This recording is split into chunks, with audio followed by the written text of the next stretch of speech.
Hey everyone, thanks so much for tuning into OpenDoors.la. I am your writer and host, Ethan Kekula, and today I'm joined with Dassuo. What's going on, Hello. man? Where are you Uh, from? I'm from Connecticut. Like, that's actually a big question because, like, I was born in Connecticut, but my mom's from the South, my dad's from the Northeast, and I've lived in LA like for the majority of my life. So I guess I'm from all over. hmm Uh, hmm Now we're in Connecticut because when I've been to Connecticut, I've been to Stamford, and that was a really cool place to be in the city that works. So yeah. I don't know where you're at or where you Uh, were at. it's in Meriden, which is like it's in Northeast Connecticut. hmm I mean that might be Woodstock actually.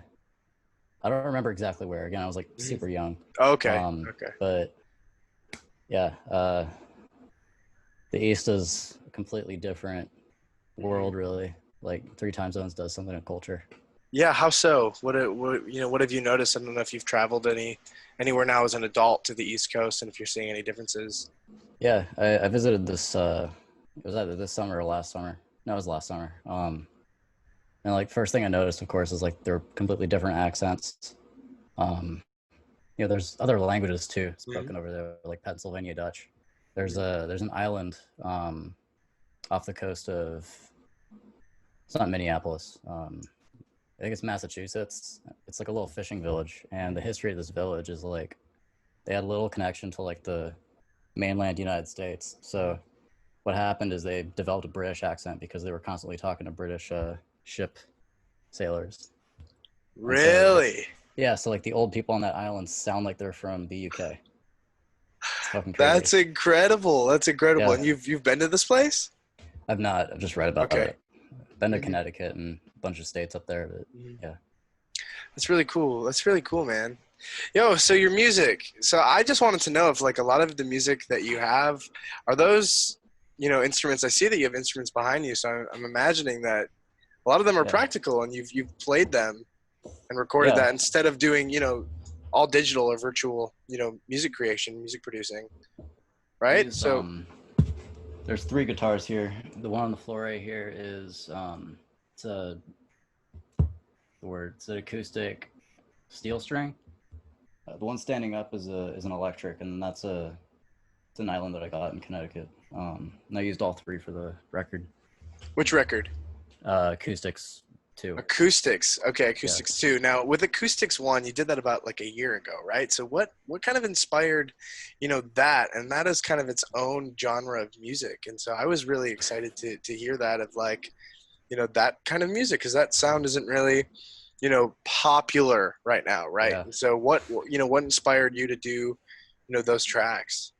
Well, like the style of music was born out of like the way I was recording. Like I remember the first track I wrote for that album was Yesterday's Emotions, and I wrote that like a long time before any of the other tracks. hmm What I did was I basically like I recorded a single guitar track, and that was like the length of the song, right? hmm And I would listen to it, and any part that I felt like needed something, I would add like a little thing for like 5 or 10 seconds, and I just kept doing that for like 5 days. And so I just ended up with like this like weird collage of sounds that were like pinned on top of this one like sound file, and that got me really excited because it's like I don't know, it's like you fill in the blanks, kind of like a hmm crossword puzzle, and then yeah, so Now, forget now fill in blanks, your crossword puzzle. What the fuck? your album art struck me as really cool because the thing that stuck out to me most was this triangle, right? The triangle. And Triangle. it's yeah, in the cover art Oh, there's a the cover. triangle. Yeah, Yeah, so there's the triangle, and then next to it you would think would be, the metal stick, right, that you would hit, at the opposite angle of, the entrance of or the exit of yeah. the triangle, right? And instead of a metal stick, there's a screwdriver, right? So I can only imagine that, like, maybe you're making music with tools that, aren't necessarily the tools, required for the instrument. And, is that true? Is that kind of how you were Yeah, making music? Just like picking up things and just being like, what if I did this with this? And like, what would that actually, sound yeah. like? That was a big thing. Actually, I did. Like one thing I found out is like if you take like a slinky and you hold it up to your ear and you like shake it, it makes these like weird laser noises. So I was with some friends over at a house, and they had this giant ass slinky, and so he also had this like rusty bucket. So we connected the two, and the bucket acted like a resonator, so it amplified all of that, and everyone could hear it. I was like, Really? yeah, That's actually really cool. Did you put any of that on Acoustics 1? I haven't, but I should. I'll do that for the third one. Okay. So there's going to be a third one. That's cool. So my question now is about, going from Acoustics 1, which was a year ago, to Acoustics 2. I'm sure that you are, a little bit of a different person, right, than you were last year, or maybe of a musician, because we're always growing, new things are happening, new experiences and stuff.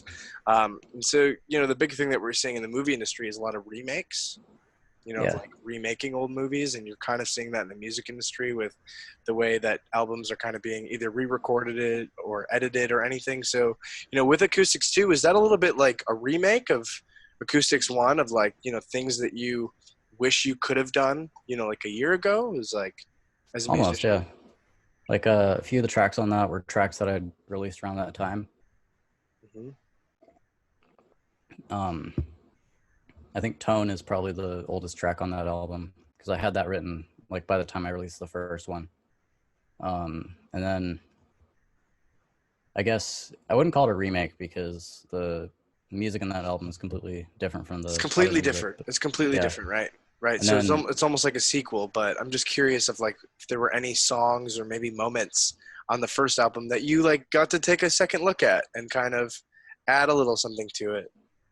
yeah, I mean like since a year ago, like Acoustics One and Acoustics Two were both released on August 1st. And that's my plan is to like basically write music for a year and then release it all like with that guitar stuff. The third one is going to come out on August 1st as well in 2021. But I forgot what your question was. That's really exciting to like look forward to, though. Of like having a new, What was your question? What was your album question? every year. It was just, were there any tracks, in Acoustic 1 that, now that it's been a year later, that you've able to, gone back in and maybe given it a refresh or an edit now that you are a little bit of a different musician because it's been a year? Yeah, so like sound design wise, I've improved a lot. So there are certain sounds on that album that I really like tweaked to uh, the best I have since, like I guess. Mhm. And then like song structure wise, it's a lot more varied because Acoustics One was mostly like the same two chords looping over and over again, and then Acoustics Two, I just decided to like change that up and make it different. So what inspired, Acoustics 2 and maybe Acoustics 3? Like, why are you kind of setting this really cool goal of, releasing a new album every year on the same date that's got either like a similar sound or, that vibe, that acoustic vibe to it? What inspired that? I guess I'm doing it because I can. Uh, Sure. I enjoy it. Is it any way of you like keeping track as an artist of like you like, Oh, sure, progressing, yeah, of yeah, almost like working out of like, this is where I started and this is where I am now, and it's almost like a little time capsule, I think, in a year from now when you open up Acoustics 2 again as a refresh, to maybe take you back to those places that you were when you were writing it. like Acoustics One has a lot of recordings of my little brother when he was like running around.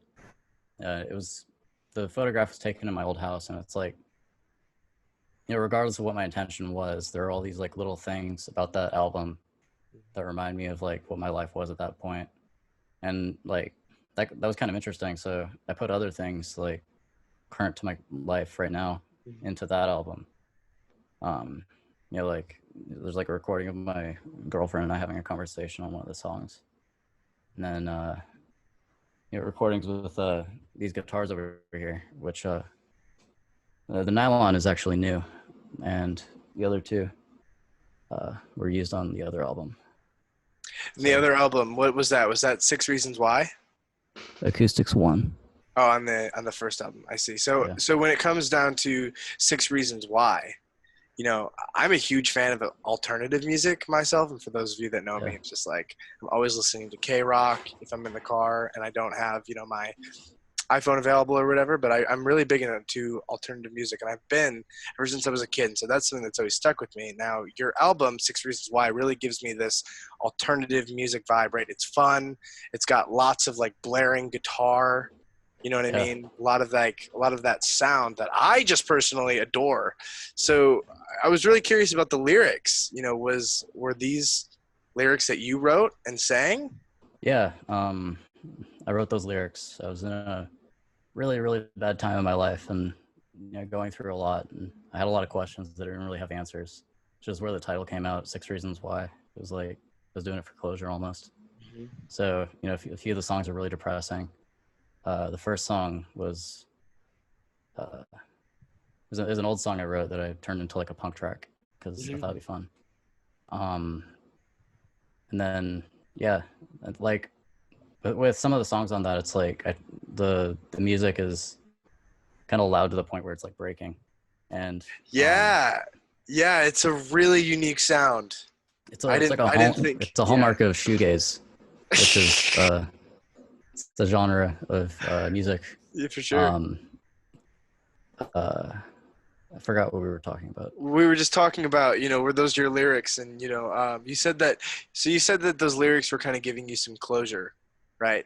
In terms of Yeah, where you were. Did you end up finding the closure? And do you think that music kind of led you to that? I mean, like I don't know, closure is kind of like it's hard to define because like no matter what, you're always gonna sort of feel like bad when you think about those kinds of things. But I'm definitely like I'm closer to having that in the past now than I used to be because I'm further in the future. Sure, sure. Yeah, man, that's great. So, you have this contest going on, right? And people can get involved, through your Instagram, sending you, or Yep. emailing you, ideas for an album that's coming up, which is dope. And then you're also right now on your website that's partnered through Bandcamp. You're donating all of your proceeds this week. What foundation are you donating your proceeds to? Black Lives Matter. Hmm. Yeah. And so, why Black Lives Matter, and what does that organization mean to you? Well, right now their focus is on, like police reform. And that's something I feel really strongly about because, my parents were both really active with activism. Just growing up, and police treated them really badly. Like my mom was sitting in during I think it was the war in Iraq or Afghanistan, 2003, George Bush. Uh, it was a response to 9/11. My head's kind of foggy right now, but yeah, like she was sitting in on the street, and a police officer grabbed her by the wrist and like pulled her over, and ended up breaking a bone. Uh, It's like the horrible. footage I've been seeing, it's It's horrible. like how can you not donate to that right now? Mhm. Yeah, man, I think that's a brave thing, and I want to thank you, and on behalf of Open Doors, thank you for doing that this week because it's an organization that needs support right now. It's always needed support, but especially past 6 months have been rough. Have Best been time is rough, now. and so yeah, the best time is now. So thank you. So make sure that you go to his website that's partnered with Bandcamp right now. Check it out. Buy some of his music. Buy whatever he's got because all the proceeds are going right there. And man, it's a great cause. So thank you again for joining me. Really appreciate having you here at Open Doors. I've been your host, Ethan Cancula. Make sure you check So out his IG at Dassuo. We'll see you guys in the Dassuo. next one. It's Peace. not Dasio. Wait, hold on. It's What? DA. It's Dassuo. Dassuo? Yeah. Okay. All right. DASSUO. Thank you. All Dassuo. right. What did I say? Bye.